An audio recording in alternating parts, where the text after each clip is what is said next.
mbokk yi ñu ngi leen di nuyu aman mbégte lool dikkaat ak yéen ci xibaaru météo yi fi ñuy tàmbale li gën a fës ci xibaar yi mooy guusaay bi nga xam fan yi yëpp amoon nañ ko xaw naa wàññeeku bu baax parce que ligne bi nga xam day séparé taw bi mi ngi commencé wàcc surtout ci côté Gambie wàcc ko jëm Casamance loolu nag ànd naag tàngoor boo xam fan yi wàññeeku na boo nga xoolee tàngooru bëccëg bi ak tàngooru guddi gi yëpp xaw naa wàññeeku tuuti ñu xool nag niir yi nu muy demee ci Afrique sowu jant ay niir am nañ ko mais niir yi taxul mu am doole lool mën a indi ay taw ay niir yu doxantu rek la ñuy am jóge Mali daal di laal tuuti gi diggante Sénégal daal tuuti dugg ci géej gi parce que ngelaw li nga xam day ëpp tuuti ngelaw mbooyo duggawul ci réew mi mais mi ngi laal tuuti ak ngelaw li nga xam day indi guusaay bi tam am nañ ko ci côté Casamance bi tey ji ci guddi jëm ci ëllëg ñu xool nu ñuy ràññale ci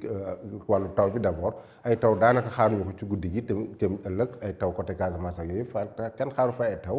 taw rek mën nañ ko am tuuti ci côté Kédougou mel wala sens yu xaw a néew la ñu am ak asamaan soo xam dina leer ci guddi gi tàngaay guddi gi fu muy gën a fese mooy Matam mu am ñaar fukki degré rek juróom-ñett ñaar fukki degré rek ñeent ñu am ko fële ca Ndar ñaar fukki degré rek juróom-ñaar ñu am ko Ndakaaru daanaka tàngaayu guddi gi daanaka ràññeewu lu baax diggante ñaar fukki degré rek juróom ak ñaar fukki degré rek juróom benn nañu am ci ay gox-goxaan yu bari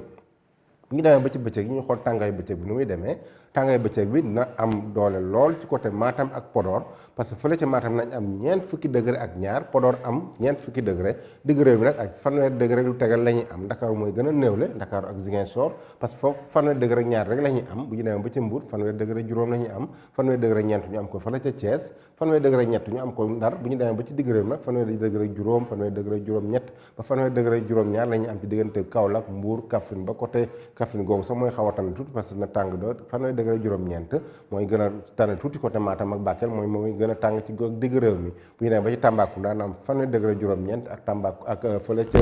Kédougou tamit na am ndax noonu ak asamaan soo xam dina leer lu bëri donc mbokk yi loolu la ñu defoon ci tënk mais ñu bàyyi xel bu baax ni ñu ngi jëm ci ñeexitalu nawet ak gàncax goo xam ni sax na lool macha allah rafet na lool dina mën a permettre jur gi ñu mën a am lool li ñuy dundee vraiment mbokki baykat tam ñu ngi commencé deqi jublu ci ndequm gerte bi ngóob bi moom daanaka commencé woon na mais ndequm gerte bi ci ñooñu toog ndax sama mbokki njóobeen nañ kontaan lool ci xibaar boobu parce que période bi période